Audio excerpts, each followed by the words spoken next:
Welcome to tonight's meeting, May 10th, of the Finance Committee. Posted agenda will be followed. So we'll start with the first item, which is reviewing any minutes of the previous meetings. The minutes we have to review are April 26th, which was distributed already. Anybody have any questions, comments? Motion to accept the minutes. Hearing no challenges to the minutes, we got a motion to accept. Do we have a second? Carly, second. All in favor? Sold. Say aye. We expect to have a quick meeting tonight. Zach, we're talking about an emergency transfer for the DEP project, and pardon the typo for DPU on the agenda. Yep, so, hold on one second, let me document this. Oh, there we go. All right, yep, so you may recall at the last full FinCom meeting, this committee unanimously voted to authorize a reserve fund transfer in the amount of $30,000. That was for the upper Charles cleanup, AKA the Benjamin Moore project there. You also may recall that it is a town meeting article that originally was set for $250K. We asked for the reserve fund transfer because we needed to do a study that would be more advantageous to the town to start right now while we're in the prime bloom of the spring. Don't ask me to explain why, I can't elaborate further than that. It's just, I understand that it will The pay left-eyed dividends. frog needs to be studied. Well, the I town actually think it's worms. Worms. Yeah, Oh my that's not a joke. town engineer came in and explained to us that this was not foreseen, and it is a special reason that it needs to be done before town meeting, because if we waited till town meeting, approved it there, we wouldn't get it done till June, and the conditions would not be optimal This is to do the window. study. Yes, So sir. the window is end of April, end of May. We're in that window. We have money in our emergency reserve fund. So the previous meeting, we talked about taking money because it is unforeseen. It is, I don't know if you call it an emergency, but it's an urgency. Yeah, it's, and I actually pitched the wrong terminology last time, and I apologize. Unforeseen and extraordinary Extraordinary. are the two terminologies. Mr. Chairman, I think it fits the prerequisites of the Reserve. reserve fund. I mean, I know the worms. No, but seriously, in all seriousness, I think that there's no question that something like this it's seasonally important that we do this. So I will make a motion for the emergency fund transfer. We've approved it at the last meeting. You just asked me to give an update, so. Oh, I thought we didn't the last time because we were waiting for an update this time. Yeah, no, we did approve it the last meeting. Oh, then- Signed it, signed, sealed, delivered. I wanted to give the update. You wanted me to provide the update, so I was just laying the foundation of what occurred. We The approved to update have it is- done. Yes, update is we have procured. Well, then I'm sorry, then. Woods Hole Group, and they will be starting as soon as next week. They've actually have already kind of scoped the landscape. They're coming up with their plan. It is in full execution. As I understand it, it will take 3 to 4 weeks for completion, and they're off to the races. We'll have a report at that time. Those happy worms. Yes, sir. And the one question that came up, that we should put on the record, we start with 125 Yes. at the beginning of the year. We can cover this transfer, because the question always comes up, do we have enough money in our emergency fund Yep. to cover it? And Yep, you may recall this was the second transfer. The first was $18K for removal of the dangerous trees. Yep. so 18 and 25 out of the 125, there's plenty of room. And since we only have to worry about the next 6 weeks, Should be in good shape. not even 6 weeks.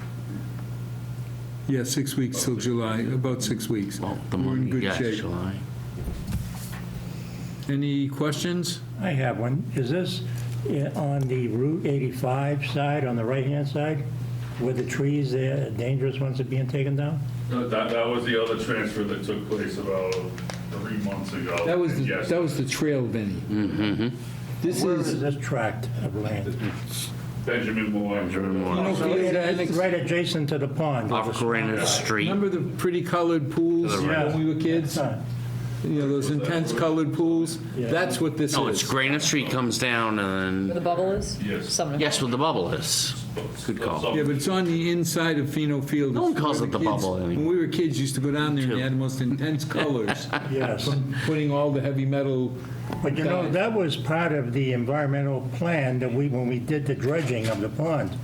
The north side of the pond was the habitat for waterfowl and turtles and frogs and all that stuff. Mosquitoes. So now, that's the area that you're talking about, the left-hand side. as we you thought look. we were done. We absolutely, as we discussed last time, we thought we were done, it was over, and then the DEP came back and said, no, we want to look at it So again. fast, yeah. Not so fast. But also, Vin, you're not wrong. Yeah, because they approved the plan years back when we did this, But they can unapprove. with You the know, changing of we employees. get a memo saying, just kidding. So they're married too? Okay. The next item is an update. Now, the question has come up by a few people as to why we're updating every meeting on Countryside Geriatric. And it's the same thing, the reason that I want an update every time on the new high school. It's a major, major area of fund exposure. So there's no special reason except that I want everybody to know what's going on. So subcommittee meeting earlier this week. I see a few of the subcommittee meeting members are here with me tonight, so I'll give a brief update, and you guys feel free to jump in if there's something you think that I didn't cover. We all know what the story is. We're watching this and we're watching what's happening is the patient flow is steadily returning. The short-term care side, which is the most profitable part, where the highest daily bed rate is steadily improving, right? So we're making progress there. But what's happening is that the labor market is still just well beyond sustainability, right? So the expense that it takes to take care of patients in the home are just exceeding the revenue. So we're losing money on a monthly basis. If you look at us, from a cash view year to date, losing about $180,000 a month right now. They have a projection, which I thought was nice of them and thoughtful of them, to take the time and to put together a reasonable forward-looking forecast that wasn't just everything's going to be fixed immediately. And they have a full-year view that says, if you think about what's happened year to date, plus the balance of the year, the remaining 9 months, that we would lose about 1.6 million. So if you're doing a quick trend analysis, you're saying they have an outlook that says we'll get slightly better as we go, but not incredible recovery, which I think is useful for the discussion from the trustees to be able to present a view and say, hey, we are seeing this is the situation. We're seeing that we're going to continue to use cash during the course of the year. Now, if you think back, we appropriated some money at prior town meetings. There's no ask at this town meeting. We have $1.5 million left from the prior appropriation right now. So if you look at where we stand today, we're in a situation where the cash should last us to about the end of the year. We're sort of depending on exactly what happens between here and there, but you have a line of sight to kind of the end of the year. Now, the thing that was good news, and everybody sort of jokingly referred to this as something you see in commercials because this is a little outside of my wheelhouse, but Employee Retention Tax Credit, or ERTC, it's apparently on TV a lot, and people maybe on the radio have heard of it. One time. Not in my wheelhouse, but what's great about it is it's an opportunity they're pursuing, and Zach has been part of it. We've hired a consultant to pursue this. Using a consultant, applying for really aid for that's taking care of, it's probably connected to ARPA really, so it's money that's taking care of institutions that have helped people stay employed during the pandemic. So we have the potential to get $1.7 million from that. The cash, if we are successful, would come in next year. So a little bit of question about exact timing of when the cash would come versus how much cash is left. But we have a line of sight to something that would really help the outlook for next year. So that means it would delay the need for extra cash from the town if we're successful. But it sounds like we're looking pretty good on that, Zach. You seem optimistic about it. No, not certain, but Yeah, we filed the documents. Again, it was prepared by a CPA firm, and as I mentioned to you, my experience, you're not filing on a hold. So I'm quite confident that, number one, we're eligible and that we will receive it. But I think the biggest point is that this isn't like a quick turnaround like filing your taxes. we likely won't see anything until calendar '24. So that covers just where we are in a financial position, and the cash flow, takes us to, the remaining cash we have now takes us about into the year. We have a line of sight to something that would be, a tailwind to us next year. The conversation then, of course, and the conversations have to continue. We'll have another subcommittee meeting, and probably 6 to 8 weeks need to get back together. It's really to talk about the options and say, okay, what are we going to do? They have authorization, in the last town meeting, got authorization, for the cash we gave them, but also got authorization to explore sale. So what we need to do with them, and we all agreed, was to say, okay, this is our new reality, and what we need to do is lay out some timelines and a decision tree to think about, well, if we don't hit these milestones, if we do hit these milestones, this is when we need to think about making decisions of exploring all options, I guess is the best way to say it, because we don't know exactly how it'll unfold. But that's the action part of the plan. The first part was mostly just about the sort of finances. Andy, anything you would want to add to that? Yeah, so at the current run rate, the cash that they have would probably last 8-9 months. And with the ERTC credit, which could take a year to recover, putting aside the timing of the collection, that could conceivably add another 8 to 9 months at the current run rate.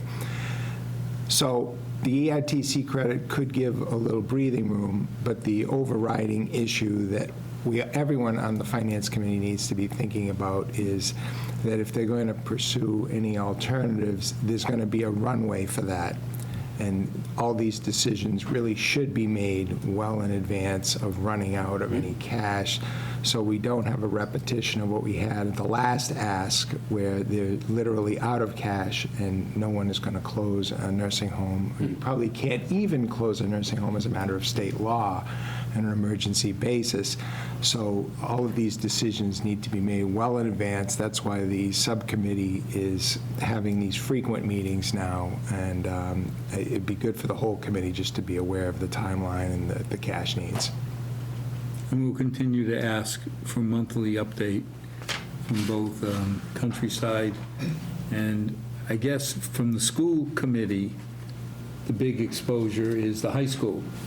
And my understanding, Michael, is there's no new word on being approved by the school building administration. I would think they would probably avert you first on Right. the capital.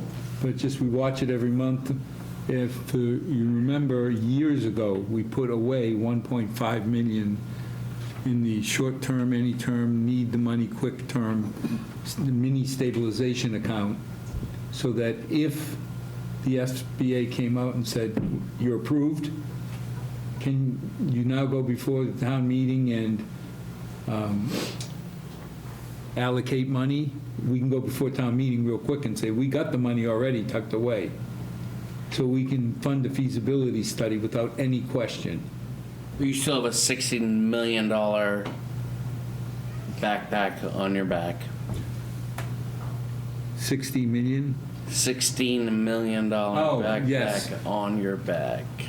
I mean, that's one of the reasons we're watching Countryside.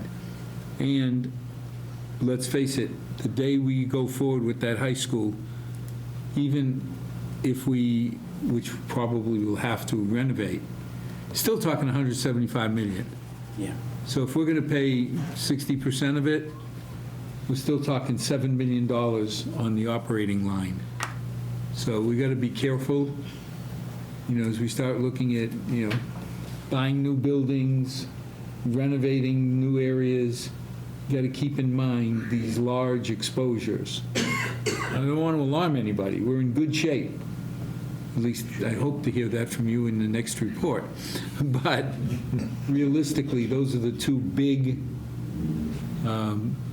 issues that we may have to deal with. And I want to keep it, as Andy said, not to alarm, but just keep everybody aware that those things are out there. Mr. Chairman, I'm sorry. People should be alarmed by the $16 million backpack. That would add $800,000 to our operating expense, $800,000 a year. Can I just add something to the subcommittee that we had, just for possibility of positive news, is that I think in October, the Medicaid rates are going to be coming out, so they're looking into that. It could be either up or down, I think, the reimbursement rate.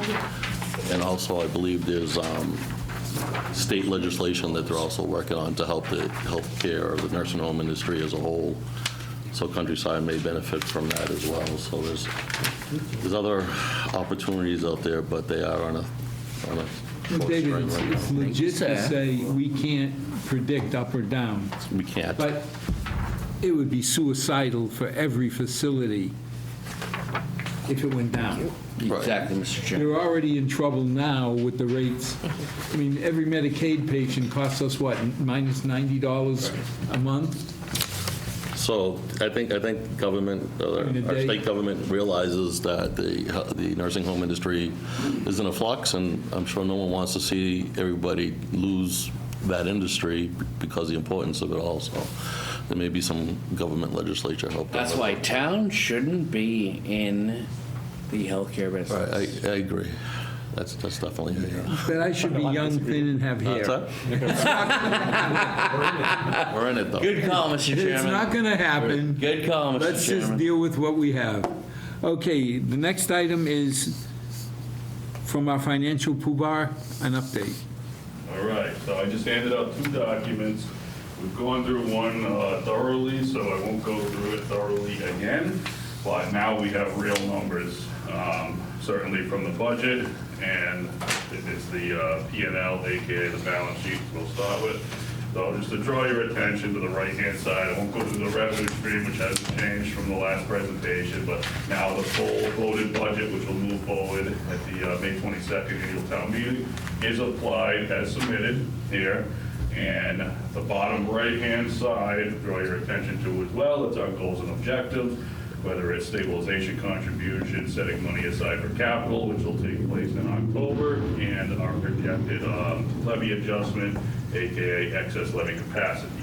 Now, take a look at the very middle there at the bottom. This is showing a surplus of $469,000 between our projected revenue and our projected expenditures, which is inclusive of that excess levy capacity. So in reality, you're going to add that 5.3 million with the 469K. That's what our projected excess levy will be. And as Al mentioned, the chair mentioned before I started, I hope that you have good news. That's our good news. We're still able to maintain that level, which will be crucial for when we eventually build a new school. That's the update here, but I wanted to pass that out again for 2 reasons. One, that these are the updated final numbers moving to town meeting, as well as to demonstrate how that is reconciled with the next spreadsheet that we haven't gone over yet. The Zach, next- one Yes, sir. question.